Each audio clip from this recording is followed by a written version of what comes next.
சாலமோனின் ஞானம். அதிகாரம் 9. ஞானம் அருளும்படி மன்றாட்டு. மூதாதையரின் கடவுளே, இரக்கத்தின் ஆண்டவரே, நீர் எல்லாவற்றையும் உமது சொல்லால் உண்டாக்கினீர். நீர் உண்டாக்கிய படைப்புகளின் மேல் ஆட்சி செலுத்தவும், தூய்மையோடும் நீதியோடும் உலகை ஆளவும், நேர்மையான உள்ளத்தோடு தீர்ப்பு வழங்கவும் உமது ஞானத்தால் மானிடரை உருவாக்கினீர். உமது அரியணை அருகில் வீற்றிருக்கும் ஞானத்தை எனக்கு அருளும். உம் பிள்ளைகளிடமிருந்து என்னை தள்ளிவிடாதீர்.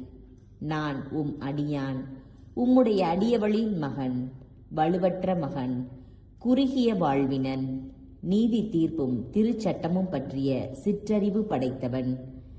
மண்பதையில் ஒருவர் எத்துணை நிறைவு உள்ளவராயிருந்தாலும் உம்மிடமிருந்து வரும் ஞானம் அவருக்கு இல்லையேல் அவர் ஒன்றும் இல்லாதவராய் கருதப்படுவார்.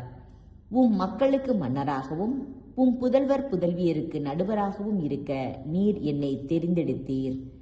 தொடக்கத்தில் இருந்தே நீர் ஏற்பாடு செய்திருந்த தூய கூடாரத்தை மாதிரியாக கொண்டு உம் தூய மலைமேல் கோவில் கட்டவும் உமது உறைவிடமான நகரில் பலிபீடம் எழுப்பவும் நீர் எனக்கு ஆணையிட்டீர். ஞானம் உம்மோடு இருக்கின்றது, உம் செயல்களை அது அறியும். நீர் உலகத்தை உண்டாக்கிய போது அது உடன் இருந்தது. உம் பார்வைக்கு உகந்ததை அது அறியும். உம் கட்டளைகளின்படி முறையானது எது எனவும் அதற்கு தெரியும். உமது தூய விண்ணகத்திலிருந்து அதை அனுப்பியருளும். உமது மாட்சிமிக்க அரியணையில் இருந்து அதை வழங்கியருளும். அது என்னோடு இருந்து உழைக்கட்டும். அதனால் உமக்கு உகந்ததை நான் அறிந்து கொள்வேன். அது எல்லாவற்றையும் அறிந்து உய்த்துணரும். என் செயல்களில் விவேகத்துடன் என்னை வழிநடத்தும். தன் மாட்சியில் அது என்னை பாதுகாக்கும். அப்பொழுது என் செயல்கள் உமக்கு ஏற்புடையனவாகும். உம்முடைய மக்களுக்கு நேர்மையுடன் நீதி வழங்குவேன்.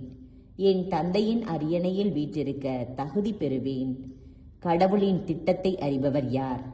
ஆண்டவரின் திருவுளத்தை கண்டுபிடிப்பவர் யார்? நிலையற்ற மனிதரின் எண்ணங்கள் பயனற்றவை. நம்முடைய திட்டங்கள் தவறக்கூடியவை.